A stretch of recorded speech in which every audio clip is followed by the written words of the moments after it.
Hi, I'm Robert Steven Munoz, and welcome back to Don't Just Cook. So today we're going to do something a little fun, quintessential fall. We've been invited to a community, like Friendsgiving, community giving, Thanksgiving little dinner. So I decided to make an apple pie. It's quintessential to the fall season. Apples are in season right now. They're in abundance at your favorite, farmer's market, grocery store, wherever you like to get your produce. So definitely apples is a good way to go. But I have to share this with you. Check out this apple pie plate. About, I want to say almost 30 years ago, a good friend of mine, Eric, if you're watching, this is to you, gave me this apple pie plate. It was filled with apples, and underneath the apples on the apple pie plate was a ticket to the Big Apple in New York. And that was like super special for me. It was my first time going to New York, so it was really amazing. So I've had this plate for that long. It has the recipe right on it. And of course, through the years, I've tweaked it and played with it a little bit. So I am gonna make some adaptations to it, starting with mixing a Carmel sauce right into the apple filling. So that's what we're gonna do first. We're gonna go ahead and make a beautiful, buttery, delicious, golden Carmel sauce to weave into this apple pie. So, Dalé, let's get this Carmel sauce going so we can get that pie going, okay? Let's make some caramel sauce. Now, it's not difficult to make, but it does require a watchful eye and a little bit of patience. So you're going to place your sugar in your heavy saucepan, add the water carefully, and grab yourself a pastry brush and a little bit of water as well, because we're going to need that. Here I'm adding the lemon juice instead of corn syrup. I try to not use corn syrup as much as possible. So washing down the sides with this pastry brush and a little bit of water helps to prevent the sugar crystals from kind of popping up, sticking to the edge, and then crystallizing, because nobody wants a gritty caramel sauce. You want it to be smooth and rich and creamy. Now notice I'm not stirring. I'm not stirring. Yeah, I know it's hard to grasp, not stirring, but you don't want to stir this. As soon as it starts to reach that beautiful amber honey color, that's when you're going to add your butter. Now you can stir it gently. It looks a little rough here because I speed up the video, but it's not rough stir. So you get that butter in there, and then you add in your heavy whipping cream. And now you can whip away and get out all of your stirring ambitions. Get this nice and smooth and evenly blended. And now we're going to add in a little bit of sea salt. I like a salted caramel, especially using it for this apple pie. It just adds that little extra something. And look at that beautiful golden brown. Okay, so now that our caramel sauce is cooling, it's time to start preparing all of our ingredients for the apple pie. So I like to use a combination of Honeycrisp apples or honeybee apples. I believe these were the honeybee apples, and the Granny Smith. I love the Granny Smith apples because they give that tartness. Then your honeybee apples have that little bit of the sweetness. I also like to, when I cut them and slice them, I don't like them too thick because I don't like to really bite into a chunk of apple when I bite into an apple pie, but I don't like them too thin where they get too mushy. And I do love to leave little bits of skin intact. So when you slice into it, you see little bits of the red and little bits of the green. I already washed these, so I'm gonna get my peeler and peel them and get those sliced up.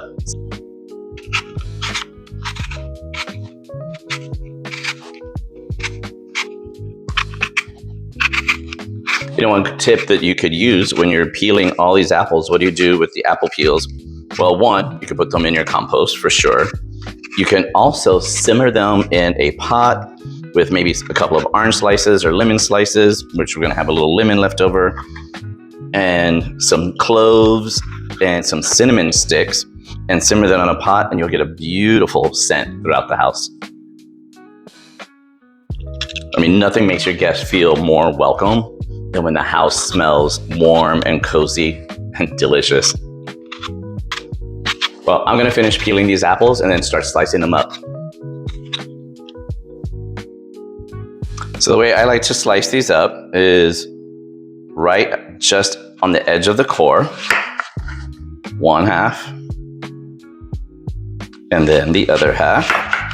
So you have that, and then take it as close to the core as possible, want as much of the fruit as possible. So you have these wedges, and then I like to cut those in half. So they're about ½ inch or a little less thick.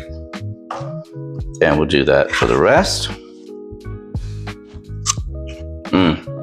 Crisp, tart, and delicious. And then we have our halves here, and same thing, just 1/4 inch to ½ inch slices.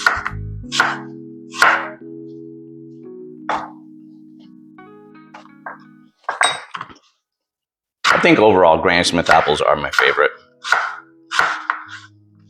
especially with peanut butter. Oh, love peanut butter and apples.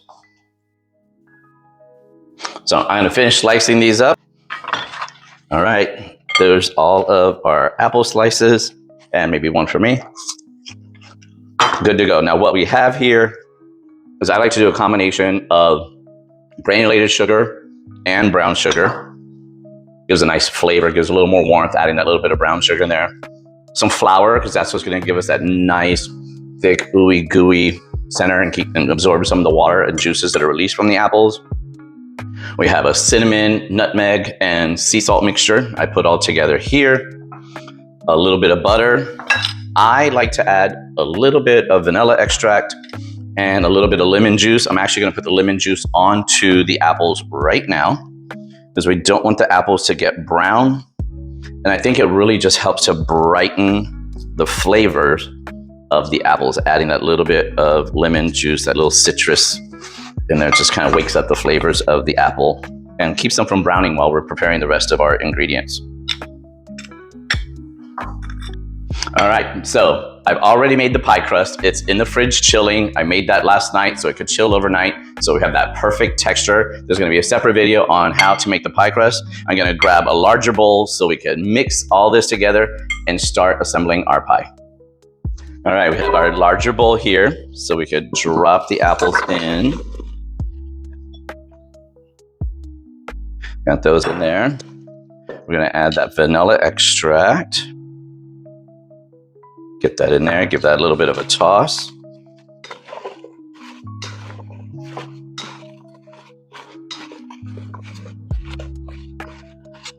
Then I like to add my seasoning next. Again, that's some cinnamon, some nutmeg. I added a little bit of sea salt. Again, just to brighten all the flavors up. Make sure each apple gets a nice coating of those spices. Oh, it smells so good.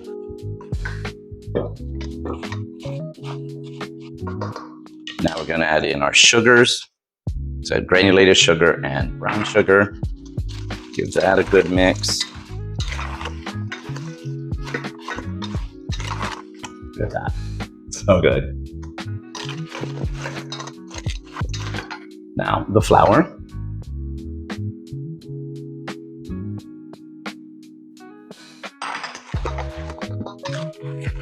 Want to make sure everybody's coated nice and evenly. It's going to give us that beautiful, nice, gooey texture on the inside of the pie.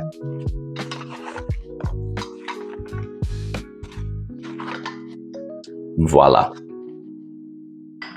So now we can set that aside, make a little room here and clean up our workspace so we can roll out that pie crust. Okay, we got our dough from the fridge. Don't want it to come to room temperature because you don't want it to be too soft and that butter that's woven in there to melt out. But we want it cool and firm, but still pliable. It's a tricky little game. We have the oven preheating to 425. So what we're gonna do is we're gonna actually cut this dough in half, because we want a dough on the bottom and we want some dough on top. I'm gonna put that aside. I'm going to flour my surface. And we're gonna roll this out till we get that perfect round circle. I have a 9.5 inch pie pan I'm actually gonna use an all glass pie pan instead of my beautiful decorated little treasure there. So we're gonna get this rolled out, make sure it's a nice even thickness throughout and just enough to hit over the edge of this 9.5-inch pie pan. So probably wanna roll it out to a good like 10 to 11-inch circle. All right, so let's do that.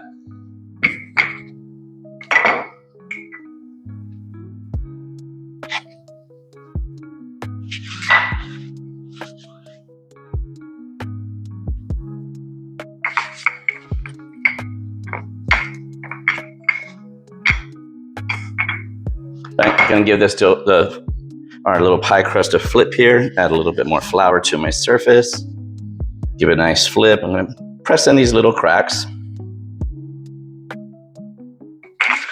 Flour my pin a little bit more and keep rolling this out till we have that perfect thickness, as well as our size. Give it one more flip.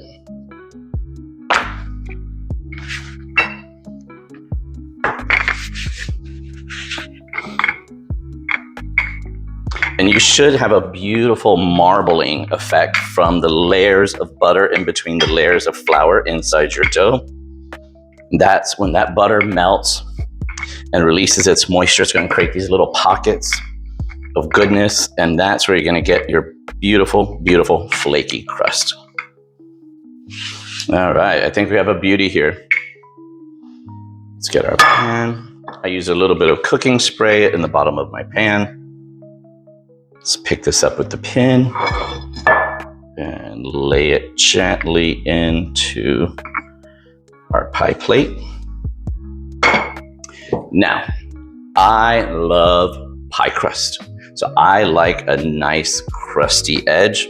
That's totally up to you, what you like and what you think your friends and family are gonna like. So I'm gonna just gently press this down into the pan. Make sure there's no air pockets between the glass dish and the actual pie crust. That there's no holes, no cracks. Give those a little pinch where there are. Look at that. Can you see the marbling effect in there from the butter? That's where the flaky magic is going to happen. So now we can put our filling into here.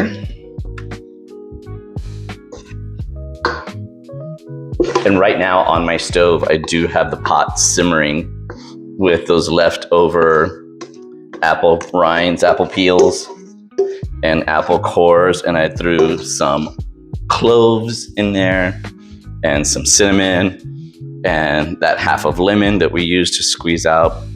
And I'm getting a beautiful scent in the house. And then when this pie goes into the oven and it starts releasing smells, my house is gonna smell so homey and cozy. How beautiful is that already? So now for the second part, what I love to do a little bit of like lattice work. So I'm gonna roll this dough out as well and get a nice thin layer of it, and then we're gonna slice it and do a little bit of lattice work. Okay, now that we have our second dough rolled out, nice and thin and even, we're gonna cut it into strips. I don't know if you can see on my mat, it actually has little like measurement markers, so it really helps me measure out my 1-inch strips.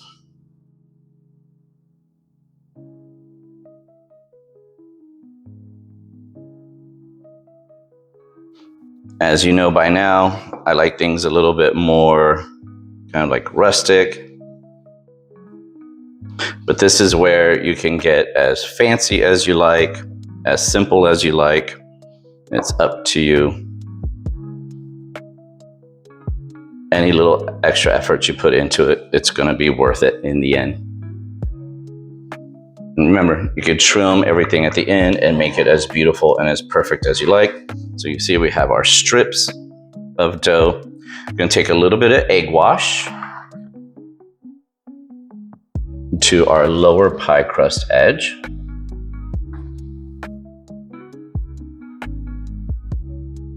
So we want the top to stick to the bottom. That's going to help keep those juices inside and all the flavor inside the pie.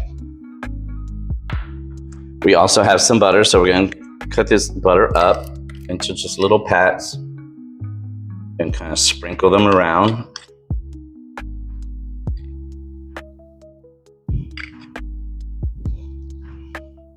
Like I always say, butter makes everything better. Everything's better with butter.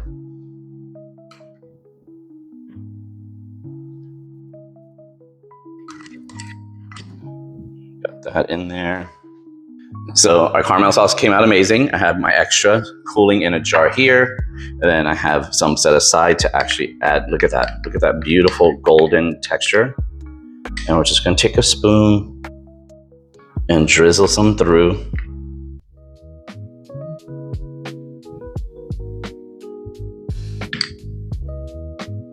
I used to take the caramel candy squares and cut them up into little smaller chunks and mix them into the apple. So they would just kind of like bake right in and you'd have little hidden pockets of caramel. You could also, I've also done it with the butterscotch chips. That's nice too, but the butterscotch chips don't melt down as nice, and I don't want it to know that that's where the flavor is coming from. Look at that. How good is that? So now we can start playing with our lattice work. So I like to start in the middle, lay my first strip in the middle, and then my second strip this way. And then we're gonna go our third strip, fourth. See what's happening here? Lay this one here, and we're gonna go, we'll make sure we do the right over under. So this is gonna go over. And we need to take this one under.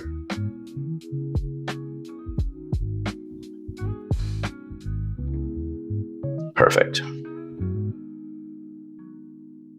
Here we go. We got over. Then we want to go under and over.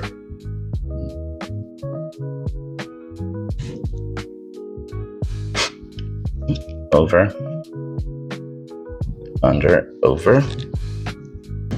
Who knew I knew how to do basket weaving? I know you're thinking it's looking a little bit like a mess, but you have to trust the process. So we're going to cut off our extras. Give it a little haircut.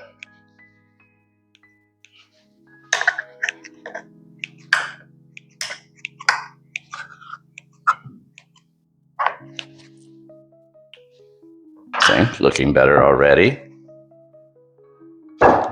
And now we can go around and make sure everything is gently pressed and stuck together. And now we can do any type of crimping or curling that you like. I like to just take my index finger from my right hand and then my index finger and my thumb from my left hand and just give a dent and press.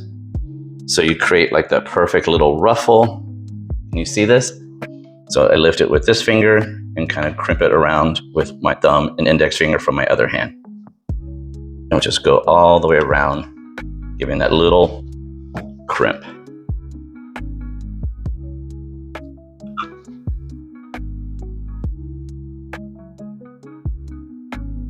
Like I told you, I like a nice hearty crust, and I think we are going to achieve that today.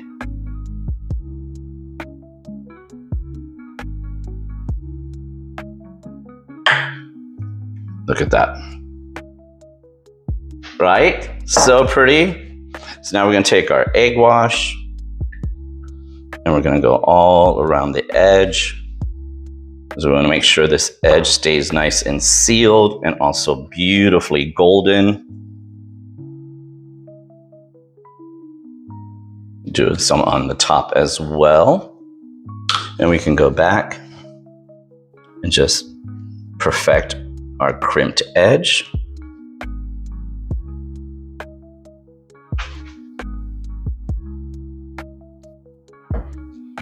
How do we look? Looks good.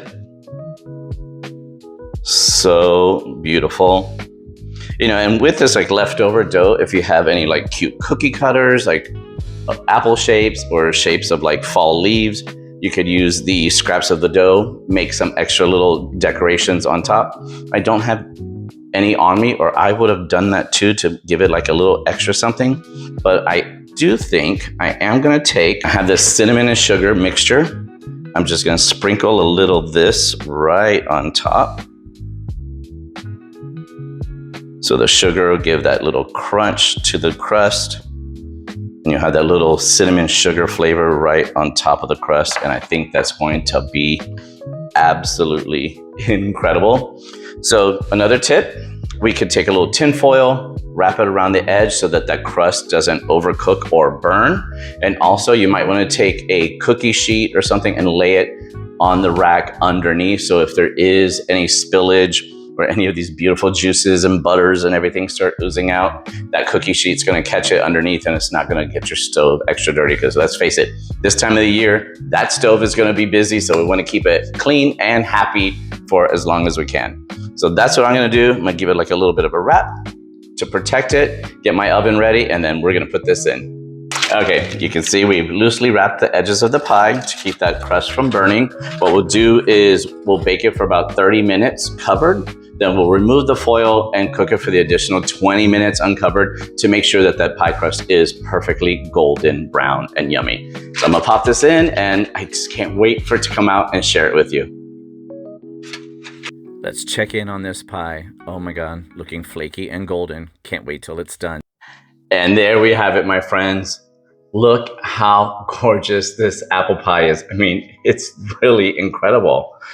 It smells so good. I know I say that on my videos, but it really does smell incredible. The crust is perfectly flaky, golden yumminess. It's still bubbling a little bit on the bottom of the pan. So beautiful, so gorgeous. We got our caramel sauce that we made. Again, Eric, thank you for this apple pie dish because it's I still have it and it's still a tried and true. Guys, thanks so much for joining me here on Don't Just Cook. Don't forget to like and subscribe. Send me your comments. Give me your own take on an apple pie. Would love to hear how you feel about apple pie. I've had so many people say, oh, I don't like apple pie. And then when they try this one, they're like, okay, changed my mind. So if you want the recipe, I need to know that you are subscribed and that you're liking my videos. So send me that comment and let me know. All right, until next time, remember, don't just cook.